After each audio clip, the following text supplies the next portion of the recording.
My name is Jane Doko, and I'm part of the organizing team at the Chicago Fed. And I'm pleased to welcome you and introduce you to Charlie Evans, President and CEO of the Federal Reserve Bank of Chicago. President Evans' bio is in your app and also on Wikipedia, which is a great source of information for many of us.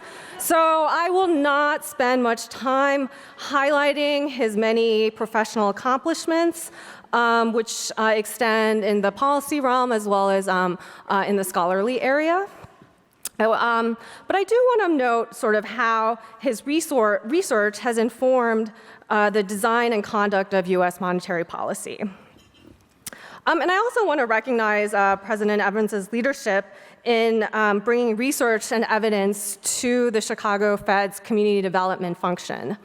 As research director, he oversaw the work of my department, Community Development and Policy Studies. And as a Reserve Bank president, he provides important intellectual leadership on matters related to promoting the economic resilience of low and moderate income households and of underserved communities. Please join me in welcoming President Evans to the podium.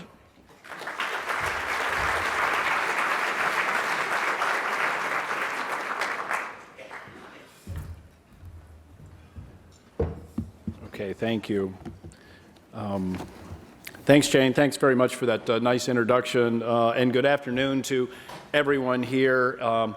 As co-host with the Board of Governors for this event, I, along with my colleagues at the Chicago Fed, would like to extend a warm welcome to everyone here.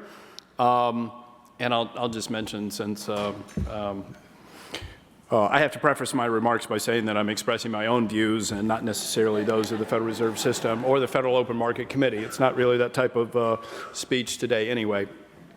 My talk today will focus on the complexities of choosing to go to college. Going to college is one of the most important pathways to upward mobility, a key theme of this conference. Both extensive academic research and conventional wisdom point to the evidence that the investment in college pays off on average.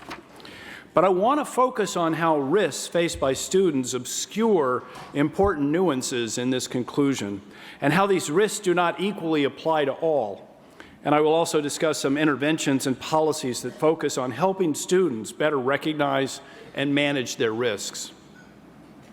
At the Chicago Fed, we have a robust summer intern program, and I like to meet with the interns a couple of times during the 3 to 4 month stay. They're energetic, they're very interested in public policy, and it's just really delightful to have conversations with them. And I'm often asked for advice on how these students should prepare for a career at the Fed, or in public service, academia, or business. As a father of 2 millennial college graduates, I am familiar with the high costs of college and the challenges of deciding on a single career path, once and for all. It's a daunting decision to make. In attempting to reassure young adults that they will have time and flexibility to adjust their paths, I usually repeat an adage that somebody once told me. No one needs to decide on their career path before the age of 30. I usually say, I try not to give this advice to my own children because I want them to decide what they're going to do right away, but it's good advice for most people. But as I reflect more and more on this advice, it becomes quite apparent that this vantage point comes from a position of greater privilege than many have. Tuition is expensive. The opportunity cost of not working is very high, and college is often seemingly out of reach for many. To help diagnose the challenges for young adults as they make choices about college, let me describe 4 kinds of risks that they face. The first one is institution risk, or the risk of choosing the wrong school. The second, the uncertainty of being able to complete a degree. The third, uncertain earnings prospects during one's working life following graduation. And the fourth, as if the first 3 were not enough, financing risk. In particular, the risk of not being able to pay back student loan debt. Let's start with the first risk, that of choosing the wrong school. To make the best choices for themselves, young people considering college need accurate information about the opportunities available to them. They also need to have a good guess as to how they will pay for school. But how does one go about acquiring this information? For some, the expertise of school counselors and the experiences of friends and family provide useful guidance. For others, acquiring good information is harder. For example, research suggests that high-achieving, low-income students often do not apply to selective colleges because of a lack of information. Many of these students do not have information about financial aid and the costs of attending college, which research suggests acts as a deterrent to even applying to select schools. As another example, some students may unintentionally enroll at schools with predatory practices, high tuitions, and low value-added degree programs that underprepare graduates for job opportunities. Students from disadvantaged backgrounds are more likely to attend these schools, and I will say more about that later. The second risk, graduation risk, refers to whether a student actually completes the degree program. Finishing college and acquiring skills are key to unlocking a degree's earnings potential.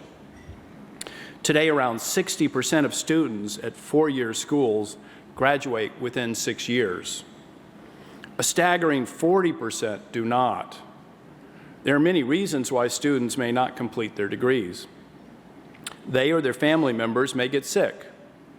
They may need to get a full-time job to pay for an unexpected expense. Or they may misjudge the challenges of the curriculum and decide it's not for them after they've enrolled. Without graduating, students are unable to fully benefit from their investment, but still incur the cost of having gone to college. Next, earnings risk relates to fluctuations in labor markets that affect how much you earn once your schooling is complete.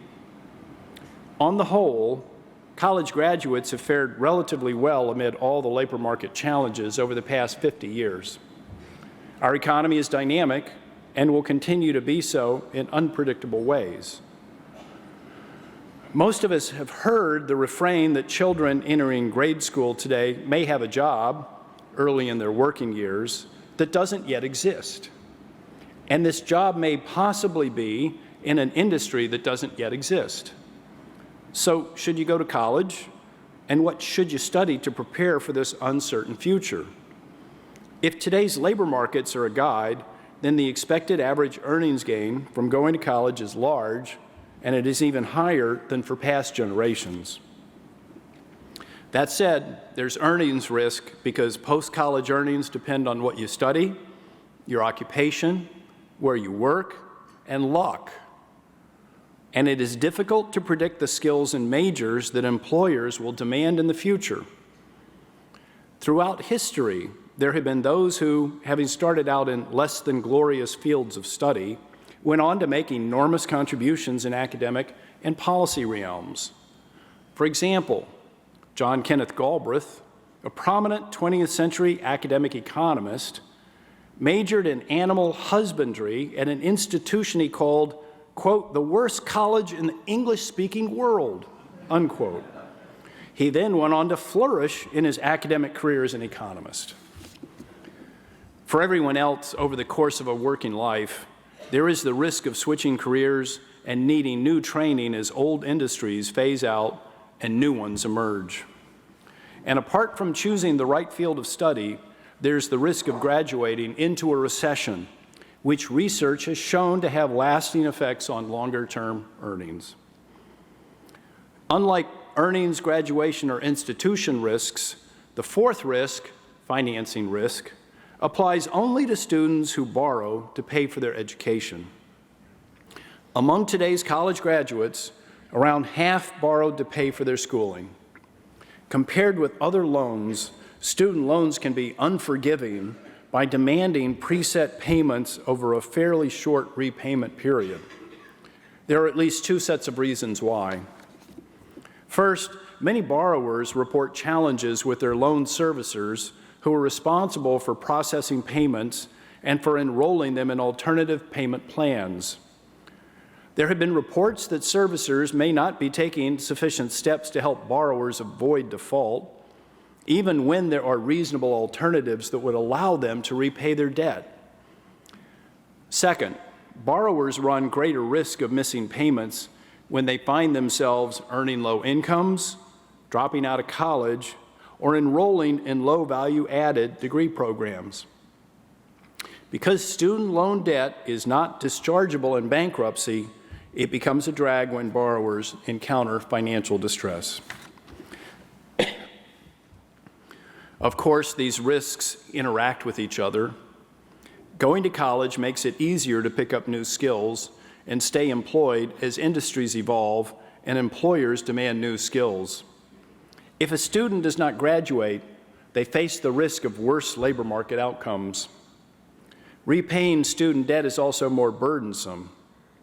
Borrowers attending schools with predatory practices and low value-added programs are more likely to default relative to students at private, nonprofit, and public schools.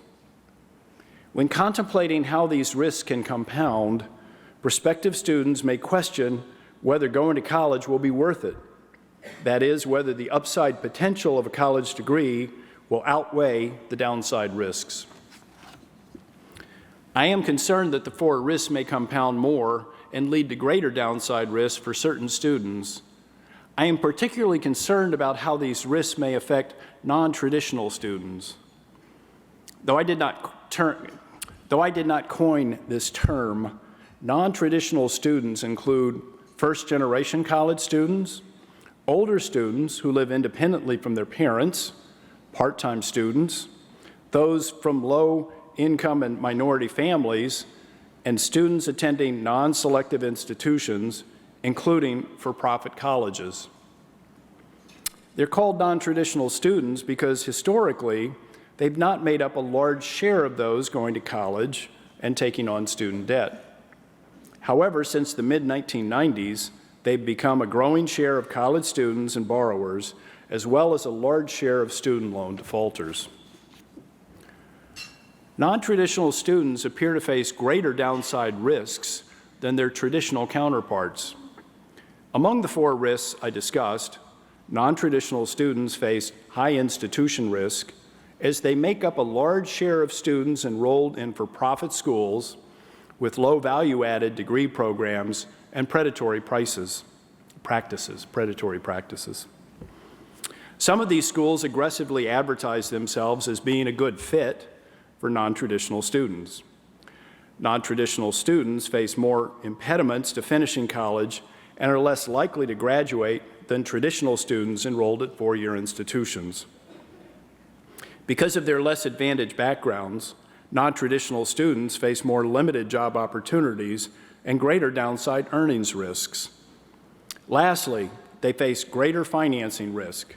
They are more likely to borrow, take on larger amounts of debt, default at a higher rate, and take longer to repay their student loans. To be effective and limit unintended consequences, interventions will need to target specific risks and take into consideration their interaction. It's instructive in some ways to look to the past to see how students manage these risks in different times. In addition to the GI Bill, larger taxpayer subsidies to public universities and community colleges, lower tuition, and more on-the-job training opportunities compared with today's levels were policies that mitigated the four risks. A common assumption is that things were better in the good old days. But there are many reasons why past policies may not be well suited to the present. Importantly, the profile of the typical college student has changed. Higher education was generally not an opportunity available to many people we today characterize as non-traditional students, or women for that matter. And in my remaining time, I'd like to look to the future and highlight some interventions occurring in our Federal Reserve District that are showing some promise. Even though my focus is on the 7th District, which the Chicago Fed serves, I should recognize that similar and other interventions are occurring across the country. Let me start with the state of Michigan. Since 2015, the University of Michigan's Hale Scholarship has been targeting low-income, high-achieving high school students. Through personalized mailings, the university encourages low-income, high-achieving students to apply to U of M and promises them that if they're accepted, they will receive financial aid covering 4 years of tuition and fees. Rigorous research based on randomized controlled trials finds that information about the Hale Scholarship has helped mitigate institution risk. That is achieved by steering low-income students away from less selective four-year colleges. The scholarship has also largely eliminated financing risk. After additional years of follow-up, researchers will have more to say about the Hale Scholarship's effects on mitigating graduation and earnings risks for low-income, high-achieving students. Now, closer to home in Chicago, 1 Million Degrees, or OMD, is a Chicago-based nonprofit supporting low-income community college students through a package of interventions. OMD works closely with the City Colleges of Chicago, whose chancellor, Juan Salgado, will be delivering tomorrow's closing keynote.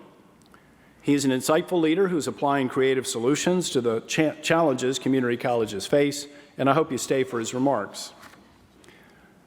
OMD offers last-dollar scholarships to fill the gap between financial aid and the all-in costs of college. The nonprofit also provides skill-building workshops, advising, and coaching. Early results from randomized controlled trials suggest high-touch interventions may nearly double the rate of degree completion. Future research will evaluate OMD's effects on mitigating graduation and other risks. Across the 5 states in our district, nonprofit and private sector organizations are partnering with universities to provide new student loan programs. Through these pilot programs, the organizations finance a portion of a student's college education. In some cases, the financing is obtained before a student matriculates. In other cases, organizations take on existing student loan debt once a student graduates. These programs vary in how repayment is structured. Some programs are designed to allow for more flexible forbearance, loan forgiveness, and restructuring once a borrower encounters financial hardship. Others are structured as income-sharing arrangements, whereby the borrower's post-college earnings determine the size of the borrower's loan repayments. So a student landing a well-paying job immediately after college will repay more than a student with a less favorable job outcome. Some of these income-sharing arrangements allow for lower amounts of principal repayment for graduates with lower earnings. These types of private sector repayment programs are very new, so it will take some time before we fully understand whether they mitigate financing and other risks for students. One benefit seems to be that these programs feature innovative ways to flexibly restructure debt repayment. In contrast, the federal student loan program has been criticized by some for being bureaucratically rigid with regard to forbearance, income-driven repayment, and loan forgiveness. However, I offer the following cautions about the additional risks these new repayment programs may introduce. First, unless the programs offer subsidies, students may have to pay for greater flexibility, perhaps by way of higher interest rates or financing charges. Second, these new programs may lead borrowers to prioritize loan repayment over other uses of their earnings, which may have unintended consequences for how borrowers save or use other forms of credit. Third, access to these programs may be limited to select students, such as those majoring in subjects with high earnings potential.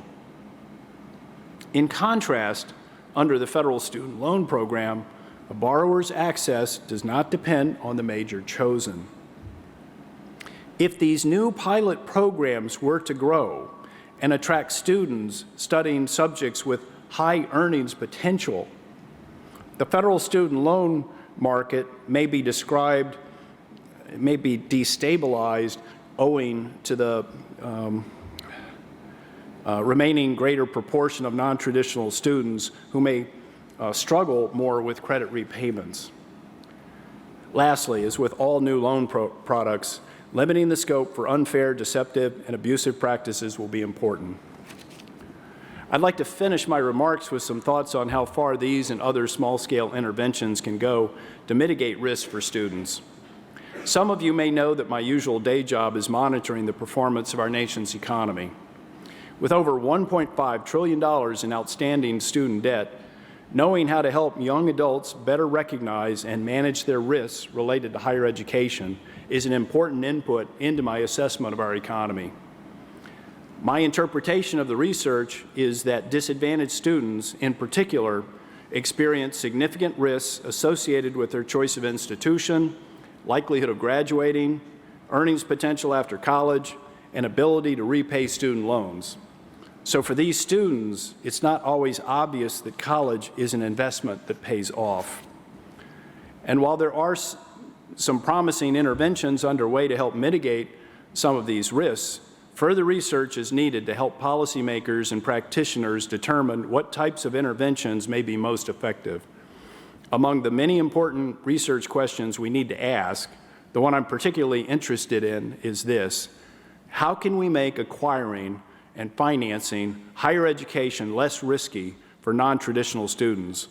I hope that you have a very successful conference and you can address some of these questions. Thank you for your attention.